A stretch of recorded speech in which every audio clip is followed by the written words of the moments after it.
memaafkan orang setelah meninggal. Hingga di setiap buku-buku sekolah yang beredar di sekolah-sekolah umum, Kapiten Patimura namanya adalah Thomas Matulesi.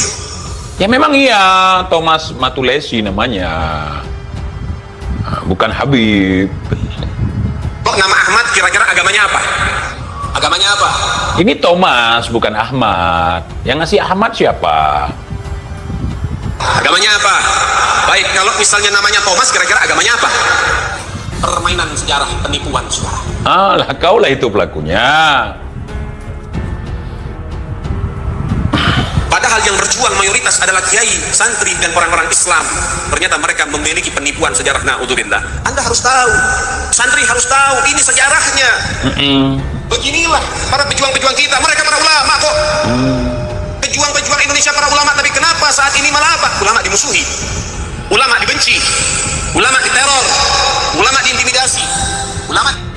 Sebutkan satu aja, Habib yang syahid di medan perang, yang namanya diabadikan sebagai pahlawan negara.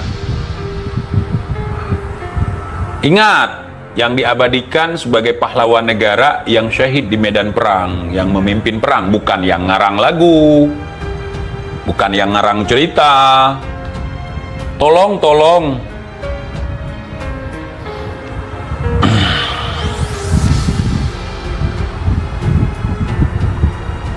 Diskreditkan.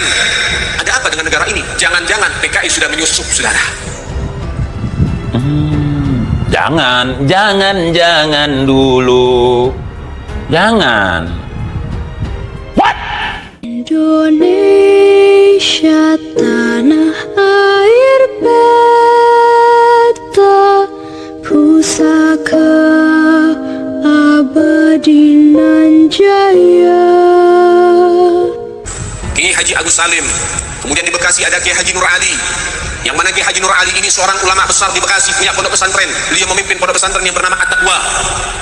Itu Kiai Haji Nur Ali, saudara. Kalau sudah berjuang, saudara, dia cabut goloknya, saudara. Dia nggak mundur dari perjuangan sampai tetes darah terakhir, saudara. Sempat beliau, Kiai Haji Nur Ali di Bekasi, beliau jalan kaki dari Bekasi sampai Jogja untuk ketemu Jenderal Sudirman menyusun daripada strategi perang, saudara. Ini ulama-ulama kita, aset Indonesia. Jenderal Sudirman, siapa backgroundnya? Apa backgroundnya? Ternyata Jenderal Sudirman adalah ulama besar di Jogja. Setiap hari mengajar ngaji, baik anak kecil maupun orang dewasa, diajarkan fikih, hadis, tafsir, dan lain sebagainya. Backgroundnya adalah ulama dan menjadi jenderal terbesar, saudara, ada di Indonesia. Itu dari kalangan kiai, dan ini hanya sebagian, masih banyak lagi. Sekarang pertanyaannya, apa jasa Ahlul Bait Sayyiduna Muhammad? Ke situ. Apa jasanya mereka para habaib di Indonesia? Apa jasanya? Baik. Ini habaib ya, bukan yang lain, bukan syarif, bukan sayyid, tapi yang habaib. Dengar dulu. Berarti cucunya Ubaidillah Bani Alawi ya. Kita lihat jasanya apa. Yang pertama, Al-Habib Husain Al-Mutahhar. Beliau dari Semarang. Beliau yang menciptakan lagu 17 Agustus dan Syukur.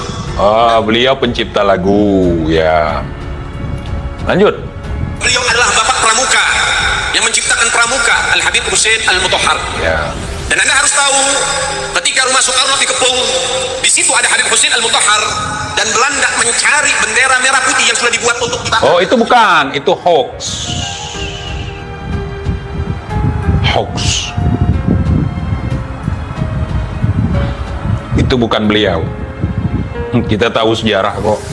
Hanguskan, saudara. Soekarno menyerahkan kepada Habib Husain, tolong Pak Husain jaga bendera ini baik-baik. Habib Husain mengatakan, saya jaga walaupun nyawa saya terancam, sehingga bisa berkibar ada di mana-mana, saudara. Yang kedua, yaitu daripada Al-Habib Ali bin Abdurrahman Al-Habashi, atau yang dikenal dengan Al-Habib Ali Kuitang. Habib Ali Kuitang ini, Habib Ali Habsyi ini, beliau adalah guru Soekarno. Anda tahu, ketika Soekarno membacakan teks proklamasi menunjukkan bahwasannya Indonesia telah merdeka pada hari Jumat 17 Ramadan dan tepat pada tanggal 17 Agustus 1945, Habib Ali Habsyi mengutus beberapa murid-murid beliau untuk mendampingi Soekarno. Dan Anda harus tahu, ketika pembacaan teks proklamasi, ternyata di sebelah daripada Soekarno, kira-kira 2 orang dari Soekarno ada di depan mendampingi Soekarno, ada Al-Habib Husain bin Syihab, yaitu ayahanda Habib Rizik, saudara. Oh. Jadi ayahanda Habib Rizik waktu proklamasi ada ya.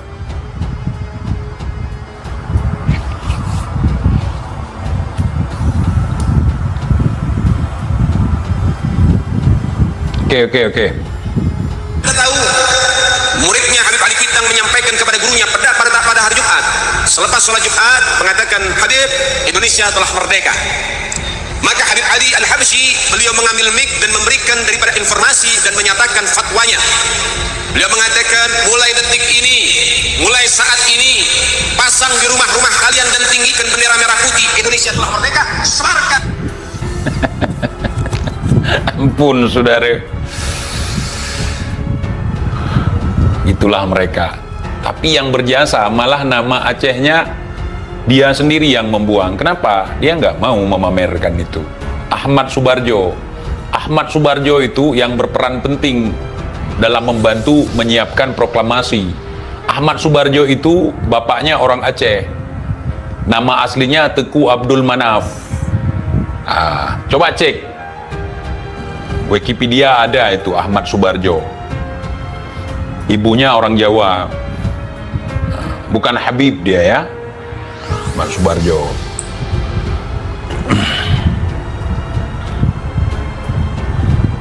Ke seluruh Indonesia untuk mengibarkan bendera merah putih, saudara.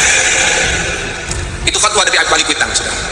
Dan juga dari mana asal merah putih? Itu fatwa dari Al-Habib Salim Al-Jufri, guru tua Al-Habib Idrus bin Salim Al-Jufri yang ada di Palu, saudara. Kemudian siapa yang membakar semangat perjuangan masyarakat di kala itu? Al-Habib Salim bin Ahmad bin Jindar. Saya punya kakek, saudara. Oh, saya punya kakek. Saya punya kakek. Ya, lanjut. Masuk penjara dari zaman Belanda, dari zaman Jepang, bahkan diancam hukuman pancung. Tapi Habib Salim Jindar tidak mundur dari barisan perjuangan, saudara, sampai Indonesia mendapatkan kemerdekaannya, saudara. Ya. Sampai beliau mengenakan jubah berwarna putih dan dalamnya warnanya merah, karena di kala itu nggak boleh berkibar bendera merah putih, tapi untuk memberikan semangat kepada masyarakat ketika beliau berorasi, beliau mengebas-ngebaskan jubahnya, memberikan informasi untuk apa? Untuk senantiasa setia terhadap NKRI. Oh. Baik, yang berikutnya ada Syarif Hamid Al-Gadri, Sultan kedua di Pontianak, yang saat ini sedang kasus, saudara. Ya, ada orang nggak punya otak ngomong ngaco, ya, pengkhianat, teriak pengkhianat. Syarif Hamid Al-Gadri inilah yang merancang dan menggambar yaitu daripada lambang negara Garuda. Oh, ya. Yang dikatakan oleh dia, ini kan dikatakan bahwasannya Syarif Hamid Al-Gadri ini pengkhianat. Yang ngomong lebih pengkhianat lagi, lebih bejat lagi, saudara. Kalau kan ada yang ngomong pengkhianat kan? TIJ mengatakan, makanya nggak heran orang-orang gila pun sekarang jadi wali. Ada 3 hal kalau kita ketemu orang gila yang terlintas di pikiran kita. Yang pertama, untuk zaman sekarang nih, gara-gara doktrin ada 3 hal kalau melihat orang gila. Pertama, kalian akan berpikir kalau itu waliullah. Nggak apa-apa untuk berhusnuzon, tapi jangan aneh-aneh. Yang kedua, kita akan berpikir bahwa itu adalah artis yang sedang buat konten prank, Baim Wong misalnya. Yang ketiga, kita akan menganggap bahwa orang itu adalah intel yang sedang menyamar. Betul tidak? Ujar TIJ. Ya.